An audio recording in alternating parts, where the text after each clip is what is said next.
Mourinho to Chelsea, Barcelona match review, Manchester United match review, Cristiano Ronaldo Europe return. Here I come.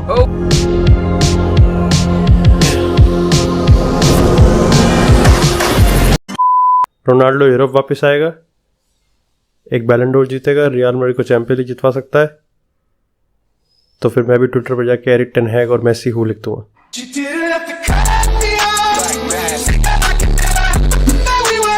Hey guys, Divyansh, welcome back to another episode of football daily. और भाई ये unexpected चीजें हो रही हैं। मतलब देखो, इतना एक्सपेक्टेड नहीं किया था कि रोनाल्डो और अल नसर वाली स्टोरी हमको इतना हेडलाइन दे सकती है। ठीक है, अब तुम देख लो, मैं कहाँ बात करी है मैंने, पिछले अगर 4-5 फुटबॉल डेली के एपिसोड की बात करें तो रोनाल्डो अल नसर को मैंने शायद से ही मेंशन किया है। वो मैटर नहीं करता, मैटर ये करता है कि भाई साहब जिस तरीके से अब अल नसर में चीजें चेंज हो रही है ना, अब ये इसको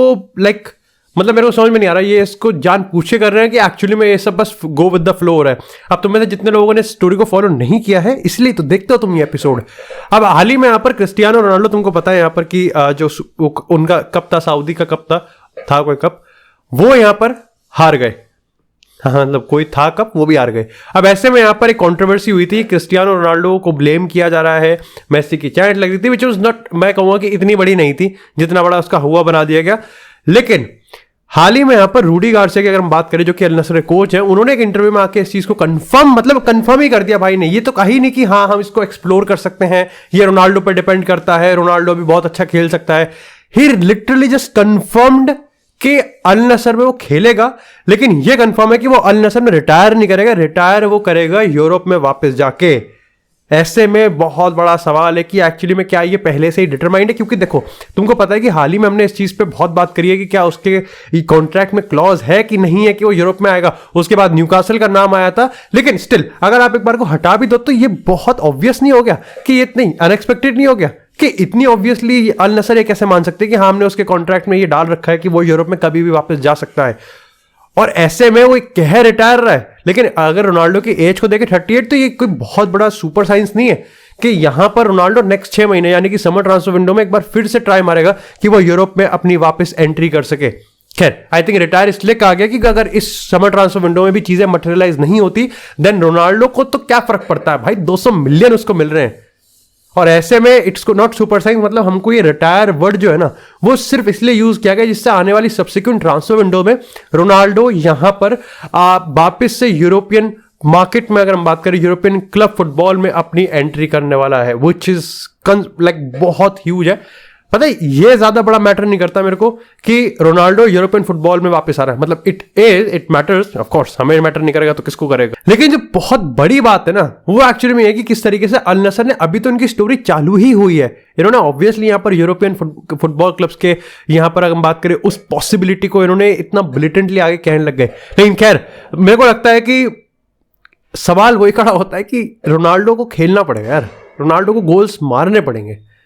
हम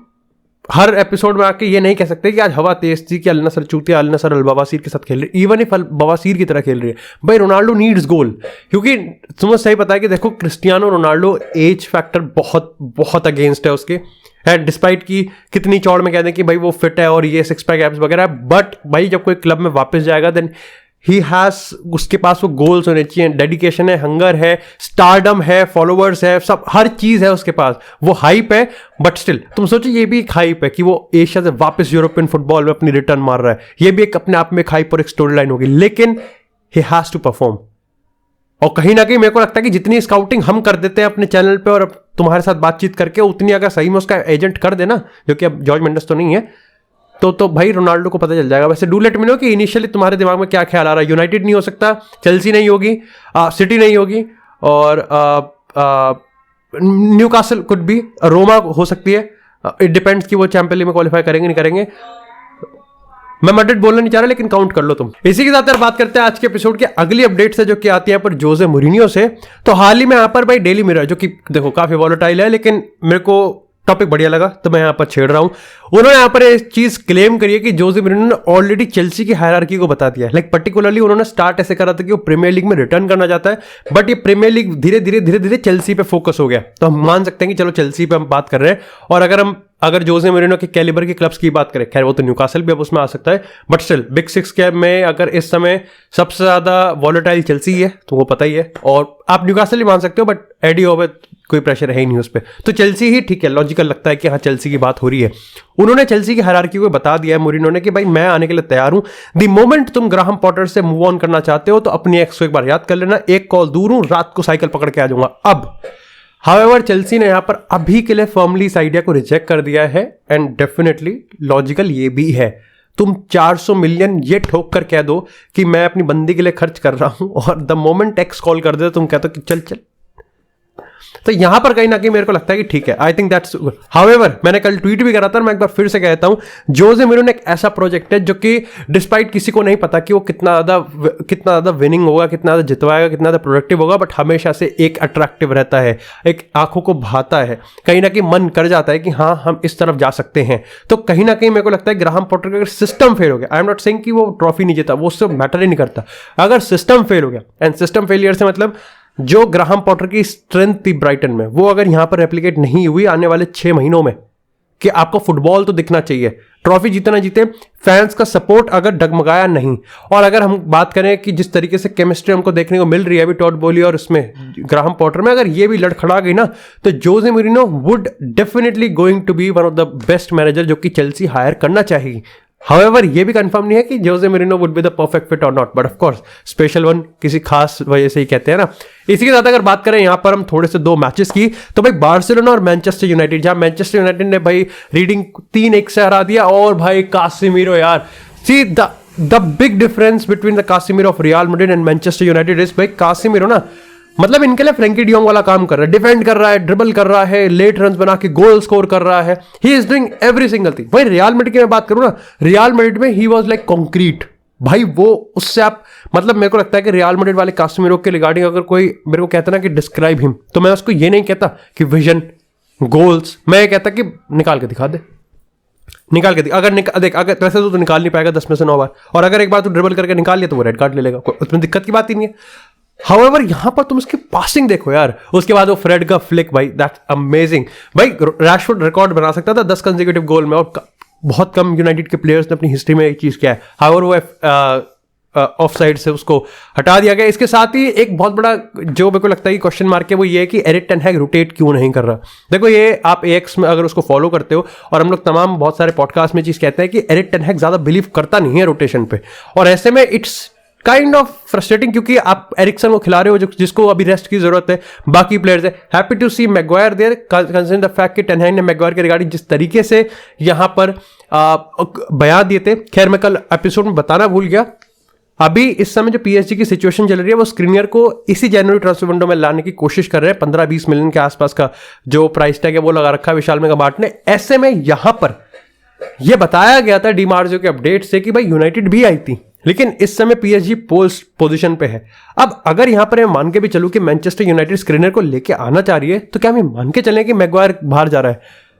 जो कि इस समय इतना गलत नहीं है सोचना, क्योंकि मैग्वायर कोई बहुत बड़ा रोल तो प्ले कर नहीं रहा। और अगर हम पिछले यूनाइटेड के एरिक टेन हैग के रेवोल्यूशन की बात करें तो उसमें मैग्वायर का कंट्रीब्यूशन उतना ही है जितना गोंजालो हिगुएन का अर्जेंटीना के वर्ल्ड कप कैंपेन में होगा, या फिर जिरूड का 2018 वाले फ्रांस के कैंपेन में, ना के बराबर। खैर इसी के साथ अगर बात करें यहां पर अब थोड़ी सी बार्सिलोना के रिव्यू की, खैर यूनाइटेड ने बहुत बढ़िया खेल दिया। मेरे को लगता है कि एंटनी को थोड़ा टाइम और मिलना चाहिए। Marcus Rashford again absolutely brilliant. Weghorst अपना काम मेरे हिसाब से कर रहा है, मैं उसको गोल्स नहीं दिखूंगा और असिस्ट नहीं दिखूंगा अभी तक के लिए। तो वही गोल असिस्ट में कासिमिरो के देख जाऊंगा, जिसके Rodri if I am not wrong, बाकी के जो सीडीएम से पारते, इन सब से भाई आई थिंक 4 गोल 5 असिस्ट है। भाई क्या कर रहा है, क्या बवाल आदमी है हैं, क्या हो गया, इतने तो बेंजेमा के होंगे शायद से अभी वर्ल्ड कप के बाद से। खैर इसी के साथ अगर बात करें यहाँ पर बार्सिलोना की, I think the reason why वो 1-0 कर रहे हैं वो लेवेंडोव्स्की है, और कहीं ना कहीं तीसरा गेम है इनका 1-0 से जीतने वाला, जो कि देखो सही बताऊं तो गिरोना कोई एवई टीम तो नहीं है। अगर आप स्टैट्स पे देखोगे तो 4th बेस्ट टीम है अगर प्रोग्रेसिव बॉल की बात करें तो। अच्छा फुटबॉल खेलना आता है उनको, और ये काफी क्लोज भी था, काफी टाइट क्लैश होता है गिरोना वर्सेस बार्सिलोना का। लेकिन कल बार्सिलोना थोड़ी डगमगा गई थी, कॉन्फिडेंस लो था, और उसमें भी सबसे बड़ा दिक्कत यह है कि भाई डेम्बेले अगले 4-5 हफ्तों के लिए गायब है, यानी कि यूनाइटेड का मैच वो मिस कर रहा है। This is a big loss. Barcelona इतनी स्ट्रांग है, इतनी ज्यादा डाइवर्स पावर है उन पर, बट स्टिल मैं कह रहा हूं कि डेम्बेले अगर यहां पर बार्सिलोना से गायब होता है तो पावर नीचे होती है, बहुत नीचे होती है। कंसिडर द फैक्ट कि अगर हम रफीनिया की भी बात करें तो भाई रफीनिया के पास एक गोल्डन अपॉर्चुनिटी है, लेकिन रफीनिया का कल का गेम बहुत बेकार था भाई, लाइक सीरियसली बहुत ज़्यादा बेकार था। मेरे को लग रहा है कि ज़ावी फ्रस्ट्रेट हो जाएगा उससे,